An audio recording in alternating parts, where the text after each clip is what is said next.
Hi, I'm E.G. Lewis, and welcome back to my channel. Before we get started, you know the spiel, you know that like button, hit that, and hit that subscribe button with the bell so you'll get notifications on my latest videos. And also, please leave a comment down below. Alright, well, since we have already entered October, and I feel like I should have done this video already, but I didn't. I kind of put it off, so we're doing it now, since we're still early in October, and it's the first Wednesday. Well, not really, because I'm filming this on a different day, but this will be out on Wednesday. So, anyway, I'm going to stop clapping. My tablet's doing this little thing. So I'm going to put forth 10 books that I recommend for the Halloween season this year. These are no particular order. It's just the order that I have them in. So, we have anthologies. We have YA, we have classics, we have modern, some of it's gothic, some of it's not, you know, but it's all horror related, so, you know, it's great for Halloween season. So, let's get started. Let's start off with a classic, and I have actually already reviewed this. This is The Monk, a Romance by Matthew Gregory Lewis. You can check out my review on my channel. Several of these books I have already reviewed. But some I have not yet reviewed. The Monk is about a man, quite literally a monk, in Spain, named Ambrosio. He is the greatest monk. That people have ever heard speak. People travel from miles around to hear him, and they feel that he's been touched by God. Soon, he makes friends with a fellow monk who turns out to be a woman masquerading as one, and he falls in love with her and strays from his vows. Soon, though, he feels lust for another woman in the community, one who is young and virtuous that he wishes to make his. And I kind of got off my spiel there. But the story tells of Ambrosio's descent into darkness and all that lies within. So do check out. It is a classic. It is kind of a difficult one to read. There are some spots that I feel like could have been just kind of, glossed over and stuff. But all in all, the book is fantastic. It is a wild ride. It really is, with, demons and incest and horror, romance. There's, a bleeding nun, we'll just say it like that. There's, betrayal, murder, matricide, all kinds of stuff happening in this book. It's crazy, it's wild, I highly recommend it. And there is a French film that's actually pretty good, for the most part, up until, like, the last, the third act is a little and I feel like they should have stuck more with the book, though, for that point. But, all in all, it's a pretty good adaptation. So do check out The Monk. That's my number 1. Number 2, it's a YA book. It's the first in a series, and it's actually an indie author and one of our fellow booktubers in the community and horror tubers, R. St. Clair, aka Regina at Regina's Haunted Library, and that is the first book in her Dark Hollows Chronicles, and that is the Ghosts of Dark Hollow. I've also reviewed this one. It's about a girl named Hannah who is interested in this spooky house. It's kind of the nearby haunted house, like most towns have, and the secrets that come along with it that link both to her and to the town. Highly recommend it. It is creepy, spooky. It's just all around fun, and I highly recommend it. So, do check that out. And I actually have the complete collection of it, of all 4 books in the series. I just haven't read the rest of them. I'd like to read another one for this year. Maybe more. Maybe read the rest, the other 3. I don't know. It's just when I get there. I'm a bit of a mood reader anymore, so. I'm not the only one here in BookTube that's become mood readers, so I think I'm fitting in right there. Number 3 is Craven Manor by Darcy Coates. I actually read this fairly recently and reviewed it. It is about a man named Daniel who is really down on his luck, and he's looking for a place. I can put it over here. Where's dead space? He's looking for work, and he's, he keeps thinking to himself, pickers can't be choosers. He's made a job offer from this mysterious man he's never met named Bran to come and work as groundskeeper for the mysterious Craven Manor, which he's never heard of. He discovers the house exists, and, well, he takes up the job, following some bizarre rules that he must obey to keep his job and keep the good money that's coming in. But what secrets does Craven Manor hold? Both it and the estate, and the mysterious Bran. So that is Craven Manor by Darcy Coates. Next up is a book I just finished reading recently, and I'm about to review it, actually. And that is Autumn Crow by Cameron Chaney. He's another booktuber, horror-tuber on here, so he's part of the community. And this book is an anthology. It is full of creepy stories. I don't want to go too much into it right now. I'll go into it more on my review. But there's heartfelt stories, there's gore, there's comedy, and it's just all around fun. It's perfect for the Halloween season, and he has a new one coming out soon called Autumn Crow High. It's the first in the series, and I can't wait to read that one, so I'm looking forward to it. So do check this book out. It is awesome. I mean, it fits into a bit of science fiction, horror, a bit of fantasy. It has, like I already said, it has heartfelt stories, stories that make you feel sad. It even deals with demons, even on a literal and on a physical level. Or demons, monsters, I'm kind of grouping them into one category. But do check out this book. It is awesome. I highly recommend it. I'll be reviewing it very soon. Alright, those are all the ebooks I have. It's just easier to do them all in one stint. So that was the first 4. Number 5. Yes, number 5. Okay. And that is The Haunting of Hill House by Shirley Jackson, which is a classic.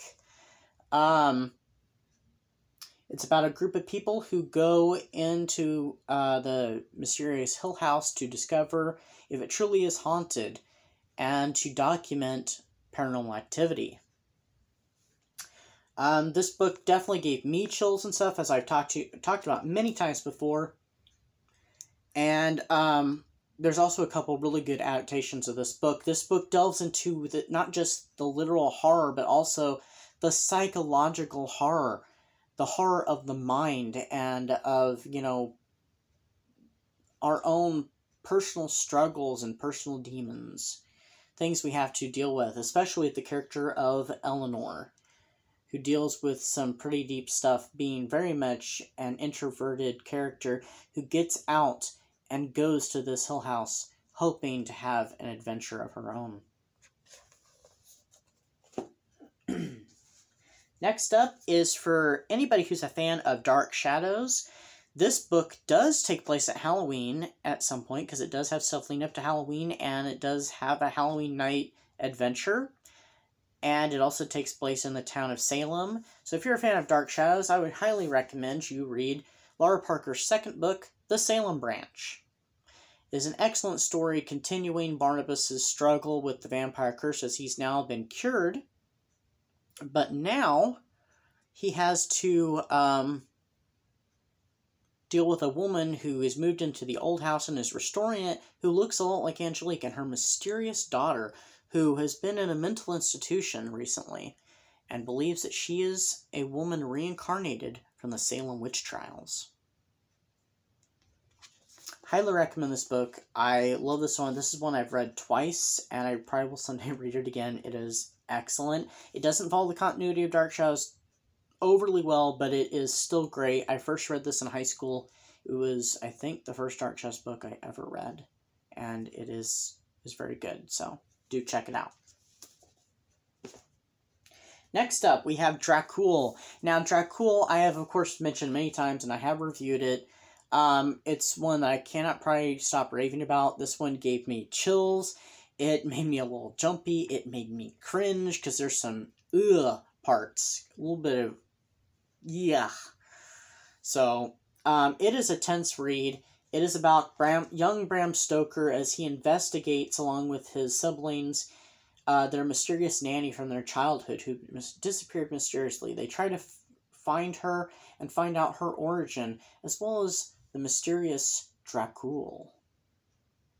It is the prequel to Dracula. It is by Dacre Stoker and J.D. Barker. It is an excellent read. I still say I wasn't crazy about how it ended, but all in all, this book is fantastic, and I do highly recommend it if you like vampire stories, you like twists on vampire stories, and you're a fan of Dracula. So, this is a yes.